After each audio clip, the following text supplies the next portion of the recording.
臣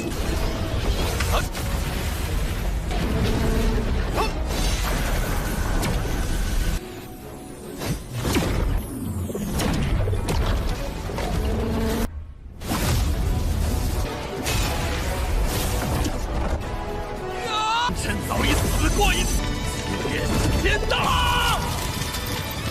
刚刚只是开胃。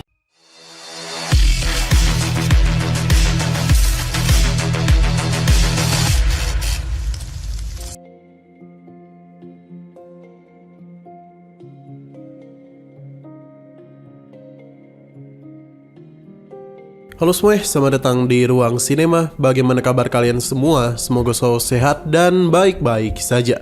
Sesuai jadwal, jadi pada hari ini kita akan kembali melanjutkan series Donghua Martial Master episode terbarunya, yang mana ini adalah episode yang ke-673.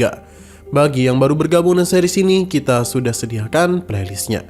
Jadi kalian bisa mudah mencari di mana episode awal dari series ini. Tapi sebelum kita mulai episode terbarunya, kita akan melihat dulu apa saja yang telah terjadi pada episode sebelumnya, tepatnya pada episode 672. Kemarin orang-orang dari keluarga Ji akan menunggu kesempatan untuk bisa menyerang Qingchen. Pasalnya mereka sangatlah yakin kalau petaka petir sehebat itu tidak akan bisa dia tahan. Sedangkan kucing gemoy tahu betul kalau petaka petir ini berada di tingkatan yang berbeda. Ia hanya bisa berharap kalau Qingchen bisa menghadapi semua itu. Petaka petir surgawi teruslah menyerang dirinya. Pertahanan yang Qingchen bentuk bahkan sudah mulai mengalami keretakan. Sampai pada akhirnya Qingchen mengeluarkan pedangnya untuk bisa melawan balik petaka petir itu. Hal ini memang berhasil, namun masalah baru kembali hadir. Karena sosok Dewa Naga Petir telah muncul untuk bisa menguji Qingchen secara langsung. Hal itu membuat semua orang sangatlah terkejut, seakan-akan tidak menduga dengan apa yang mereka lihat saat ini. Sedangkan Qingchen taklah bisa tinggal diam begitu saja. Serangan pun langsung dia berikan kepada naga itu sampai-sampai membuat mata naga ini terluka. Sekarang kita akan melanjutkan episode terbarunya. Atas apa yang sudah Qingchen lakukan mengakibatkan Dewa Naga Petir mengamuk. Ia melakukan penyerangan secara acak yang mengakibatkan para anggota keluarga Ji harus terkena serangan. Begitu pula dengan Jiufa. Untung saja dia ini masihlah sempat membentuk pertahanan. Tapi sepertinya serangan naga Dewa Petir cukup kuat yang membuat dia kewalahan.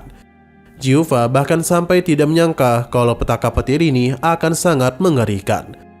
Dewa Naga Petir teruslah mengamuk dan berusaha untuk menyerang Qingchen.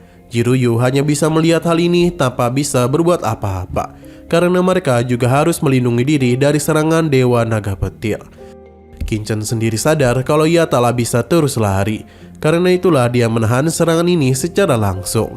Naga Dewa Petir kembali memberikan serangan kepadanya. Qingchen sudah menunggu hal tersebut. Penyerangan langsung saja dia berikan kepadanya. Serangan itu berhasil melukai Naga Dewa Petir. Ia pun kembali mengamuk. Qingchen tidaklah berhenti dan terus-menerus melukainya. Tapi tiba-tiba saja naga petir itu menghilang yang ternyata dia bisa muncul tepat berada di belakang Qingchen. Untung saja reaksi Qingchen cepat dan setelah menghindari serangan itu, maka giliran dialah yang menyerangnya. Ia sadar kalau naga ini jauh lebih kuat dari seorang Martial Emperor tahap akhir. Tapi bukan berarti dia ini akan kalah darinya. Tebasan Qingchen berhasil melukainya. Tapi naga petir itu mampu pulih dengan cepat. Qingchen sudah tahu akan hal itu, jadi ia ingin melihat apakah naga petir ini bisa bertahan sampai akhir. Pertarungan pun kembali terjadi.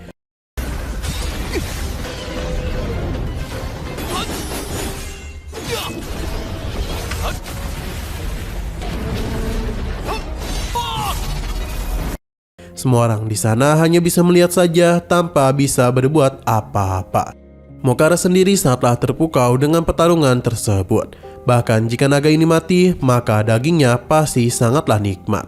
Kulodao langsung saja memukulnya, karena dalam kondisi seperti ini, dia itu malah memikirkan makanan. Kembali kepada Qingchen, di mana naga petir mencoba untuk menyerangnya.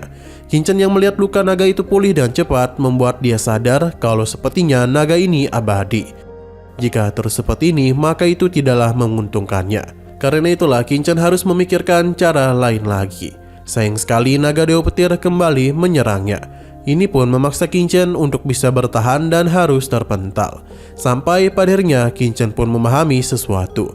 Tapi naga Dewa Petir sudah menyiapkan serangan besar yang sepertinya ini adalah serangan terakhir untuk bisa menghabisinya. Tapi Qingchen ini telah sadar kalau wujud asli naga petir sebenarnya adalah bola energi petir. Karena sudah mengetahui titik lemah dari naga petir, Qingchen mulai menyiapkan sebuah serangan untuk bisa melawan balik naga itu. Dan mungkin saja ini adalah serangan pamungkasnya untuk bisa menyerang naga Dewa Petir. Pada saat itulah benturan dua serangan pun terjadi. Baik itu serangan Qingchen maupun serangan naga petir, keduanya sama-sama kuat, yang mengakibatkan semua orang di sana pun terpental. Tapi serangan itu masihlah belum usai. Karena itulah Qingchen maju untuk melakukan penyerangan secara langsung kepada naga itu, di mana tujuannya sudah jelas, yakni menghancurkan bola energi milik naga petir.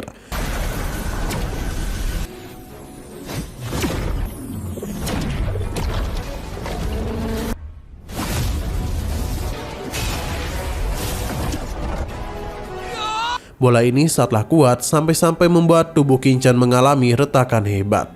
Ia tidaklah ingin menyerah begitu saja karena bagaimanapun ia sudah mati sekali. Tidak akan ada lagi yang bisa menghentikannya, bahkan Dao Surgawi sekalipun. Qingchen mengeluarkan seluruh kekuatannya pada serangan itu, hingga semua usahanya pun membuahkan hasil, di mana bola energi ini telah hancur. Semua orang yang melihat hal itu sangatlah terkejut. Terlebih lagi dengan ledakan kekuatan itu, tiba-tiba saja energi begitu besar menyebar dan menumbuhkan berbagai tanaman di tempat itu. Sedangkan Qingchen yang sudah sangat kelelahan memulihkan diri dulu. Hanya saja ia tidaklah menduga kalau naga itu memiliki kekuatan Dao kehidupan agung. Hanya saja pertarungan sepertinya masihlah belum usai. Pasalnya sekarang adalah giliran dari jenderal itu yang akan melakukan pengujian kepadanya. Ini pun membuat semua orang terkejut. Kucing gemoy sudahlah tahu kalau semua ini barulah permulaan dan ujian sebenarnya akan segera dimulai. Qingchen tidak akan tinggal diam saja, tapi sepertinya serangan yang jenderal itu berikan bukanlah main-main. Bahkan dengan sangat cepat serangan itu tertuju kepadanya. Qingchen taklah bisa menghindari hal itu. Saking kuatnya serangan itu, bahkan Qingchen harus mengalami luka dalam yang cukup parah.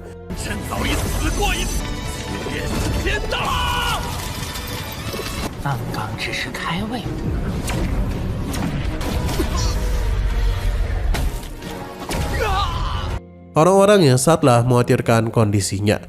Qingchen sendiri taklah bisa bertindak, pasalnya serangan lanjutan sudah disiapkan oleh jenderal itu. Jika sampai terkena serangan ini lagi, maka Qingchen bisa saja mati.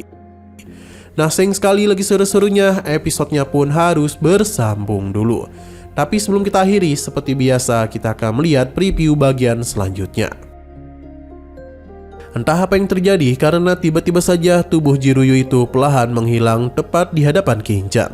Ini semua tentu saja membuatnya sangatlah sedih. Qingchen berusaha untuk bisa menangkapnya, namun apapun yang dia lakukan semua itu hanyalah sia-sia saja. Pasalnya jiwa Jiruyu perlahan mulai menghilang. Sadar kalau hidupnya sudah tak lama lagi, Jiruyu pun menenangkan Qingchen. Ia pun memberikan ciuman terakhir kepadanya sebagai salam perpisahan. Sepertinya Jiruyu itu telah mengorbankan tubuhnya sendiri untuk bisa melindungi Qingchen.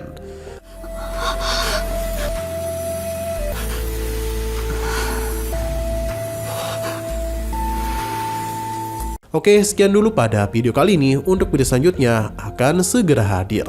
Jadi bagi kalian yang mengikuti series ini, langsung saja klik subscribe dan aktifkan loncengnya.